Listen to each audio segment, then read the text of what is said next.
The following is a conversation with Graham Hancock, a journalist and author who for over 30 years has explored the controversial possibility that there existed a lost civilization during the last ice age, and that it was destroyed in a global cataclysm some 12,000 years ago. Behind it is the same curiosity and investigative skill that shamans are still using in the Amazon to this day. And I do see them as scientists in a very proper use of the word. But do you think something like ayahuasca was a part of that process? Yes. Ayahuasca is the result of shamanistic investigation of what's available in the Amazon.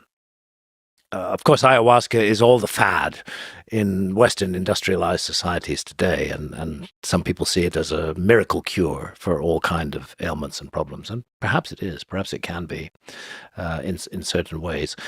Ayahuasca itself is not an Amazonian word. It comes from the Quechua language, and it means the vine of souls, or the vine of the dead.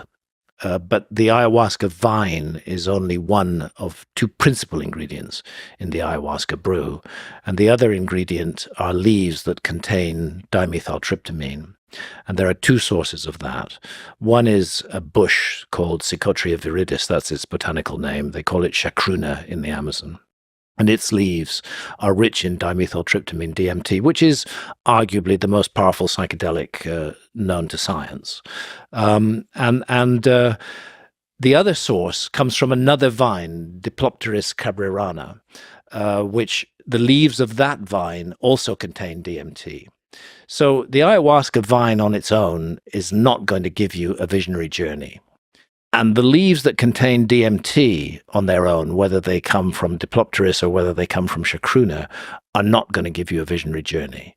And the reason they're not going to give you the visionary journey is because of the enzyme monoamine oxidase in the gut that shuts down DMT when absorbed orally. Basically, DMT is not accessible orally unless you combine it with a monoamine oxidase inhibitor. And that's what I mean when I'm talking about science in the Amazon, because there's so many tens of thousands, hundreds of thousands different species of plants and trees in the Amazon, and they've gone around and they've found just 2 or 3 of them that put together can produce these extraordinary visionary experiences. Just imagine the number of plants they had to have eaten. Yeah. It consumed and smoked or all kinds of combinations to arrive at that. Exactly. To realize that this is something very special, and then to use the principles there to find another form of it. So ayahuasca is the form that is made with the ayahuasca vine and the leaves of the chacruna plant, but yahe is made from the ayahuasca vine and the leaves of another vine, Diplopteris cabrerana, which contain not only NN-DMT, which is the DMT that everybody's pretty much familiar with these days, but also 5-MeO-DMT, and the yahe experience, which I have also had, in my view, is more intense and more powerful, almost to the point of being overwhelming, than the ayahuasca experience. But what the result of this sophisticated chemistry that we find taking place here is a brew which is hideous to drink. The taste, I find it quite repulsive. I almost retch just smelling it in the cup. Mm-hmm. But then unleashes these extraordinary experiences. And it isn't just pretty visuals. It's the sense of encounters with sentient others, that there are sentient beings, that somehow we're surrounded by a realm of sentience that is not normally accessible to us. And that what the ayahuasca brew and certain other psychedelics, like some psilocybin mushrooms in a high enough dose can do it as well. LSD can do it, but ayahuasca is the master in this, of lowering the veil to what appears to be a seamlessly convincing other realm, other world. And of course, the hardline rational scientists will say that's just all fantasies of your brain. But I don't think we fully understand, or even close to understanding, exactly what consciousness is. And I remain open to two possibilities: that consciousness is generated by the brain, is made by the brain in the way that a factory makes cars. But I also am open to the possibility that the brain is a receiver of consciousness, just as a television set is the receiver of television signals. That if that is the case, then we locked into the physical realm, we need our everyday alert problem-solving state of consciousness. And that's the state of consciousness that Western civilization values and highly encourages. But these other states of consciousness that allow us to access alternative realities are possibly more important.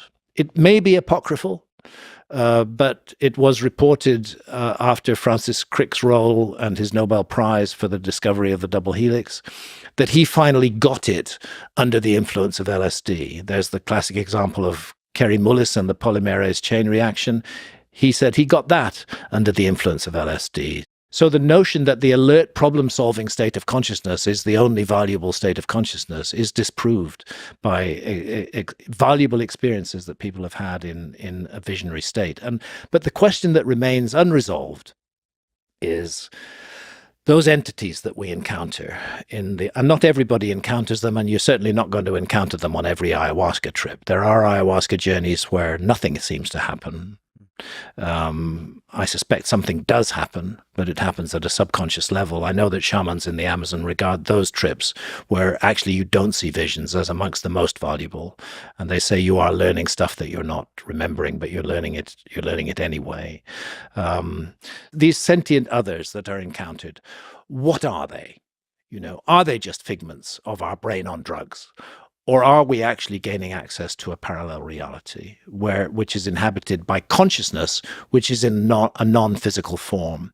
And I'm equally open to that idea. I think that may be what is going on here with ayahuasca. But the other thing is that there is a presence within the ayahuasca brew, and she is present both in ayahuasca and in yahe. And that's one of the reasons why the shamans say that actually the master of the process is the ayahuasca vine, not the leaves. It's as though the vine has harnessed the leaves to gain access to human consciousness. And there, if you have sufficient exposure to ayahuasca or yahe, you drink it enough times. I've had maybe 75 or 80 journeys with ayahuasca. You definitely start to feel an intelligent presence with a definite personality, which I interpret as feminine, and which most people in the West interpret it as feminine, and they call her Mother Ayahuasca. There are some tribes in the Amazon who interpret the spirit of ayahuasca as male, but in all cases, that spirit is seen as a teacher. That's fundamentally what ayahuasca is. It's a teacher, and it teaches moral lessons. And that's fascinating, that a mixture of two plants should cause us to reflect on our own behavior and how it may have hurt and damaged and affected others, and fill us with a powerful wish not to repeat that negative behavior again in the future. The more baggage you carry in your life, the harder the beating that ayahuasca is going to give you, until it forces you to confront and take responsibility for your own behavior.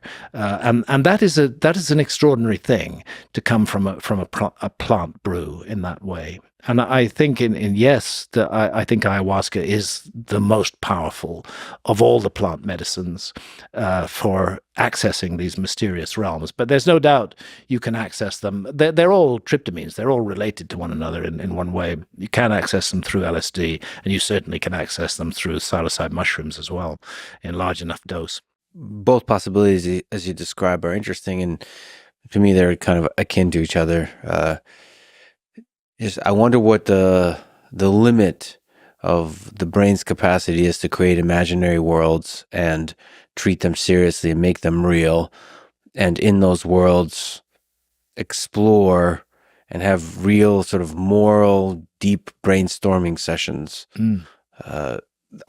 with those entities. So it's almost like the power of the human mind to imagine taken to its limit. It is. And the curious thing is that the same iconography, People paint their visions after ayahuasca sessions.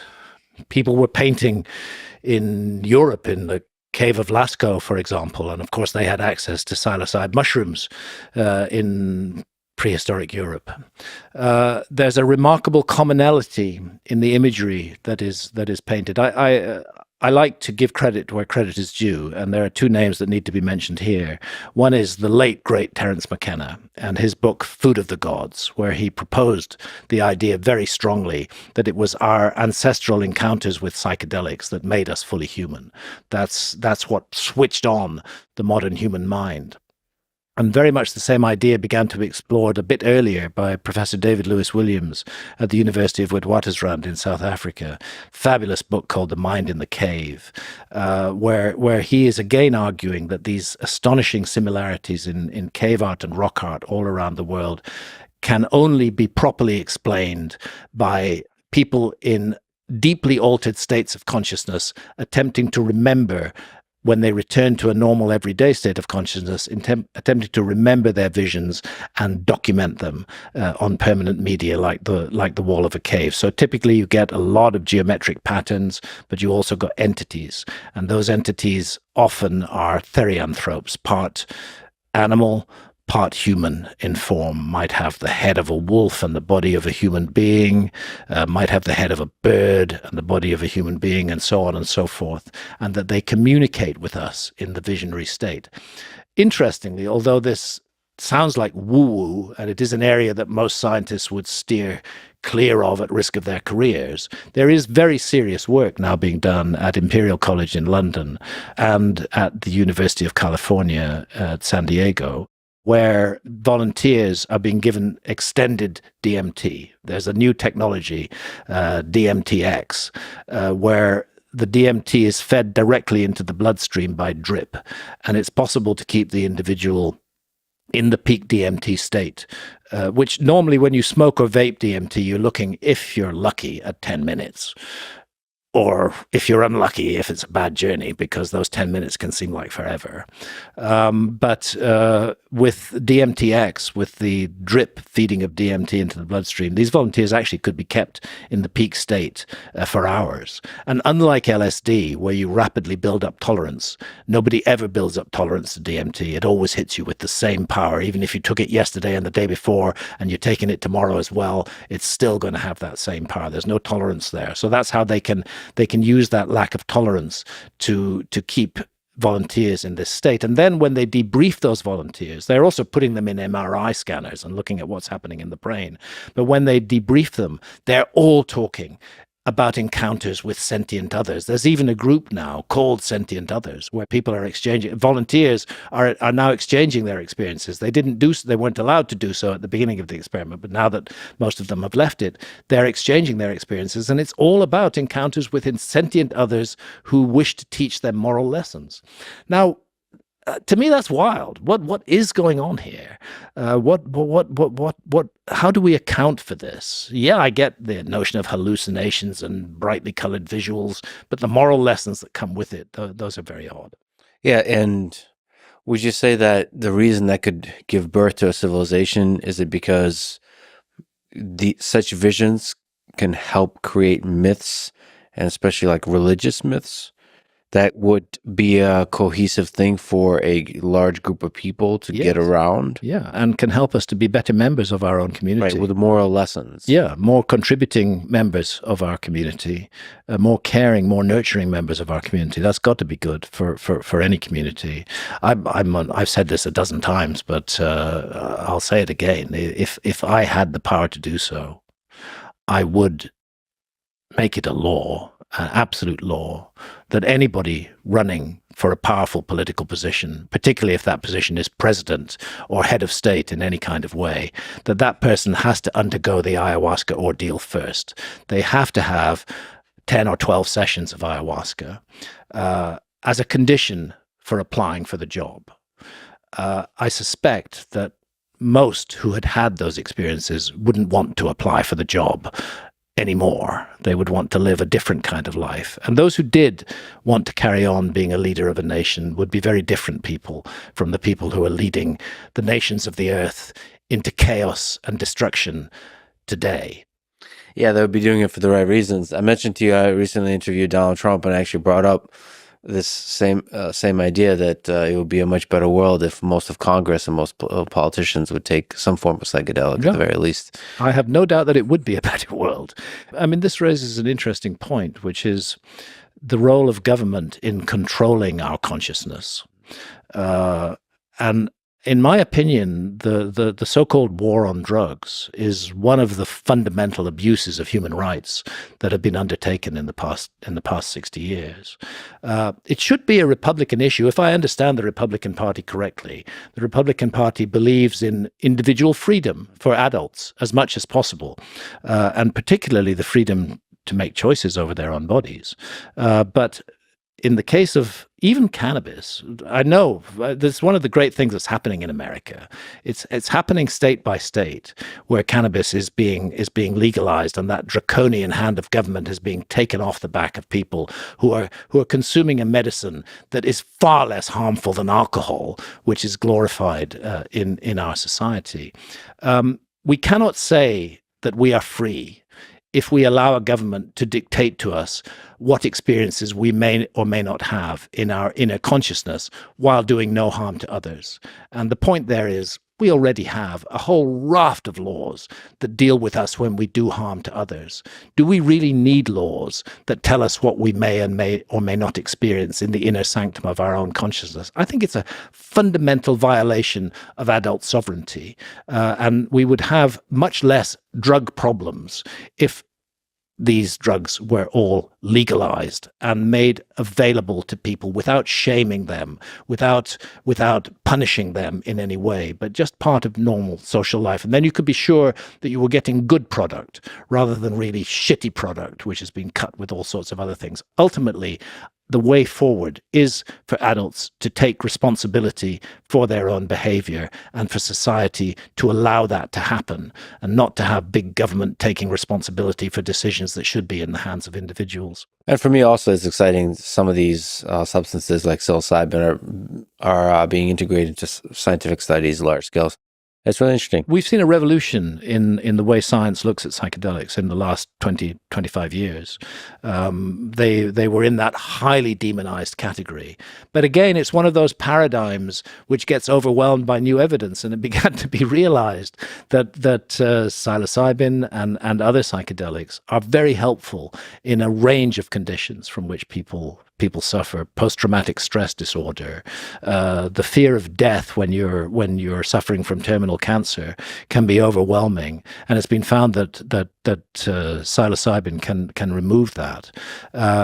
Deep depressions can be evaporated with one single massive psilocybin journey. They just go away. There's really good science on this, and they are being integrated into conventional medicine more and more. We'll see it happening. I'm not sure if it'll happen as fast as I would like to see it happen in my lifetime, but it is going to happen. Yeah, actually, just recently found out that you had a TED Talk, War on Consciousness. Yes.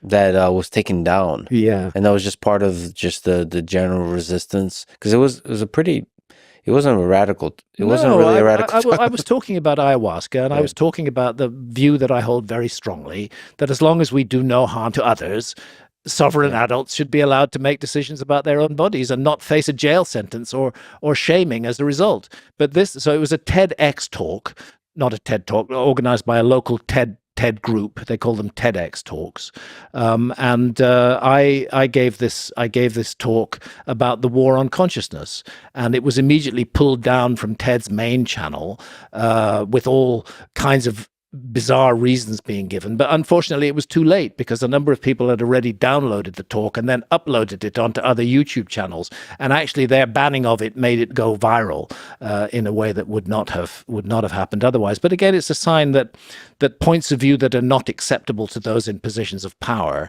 are simply dismissed and shut down, or at least attempts are made to do so.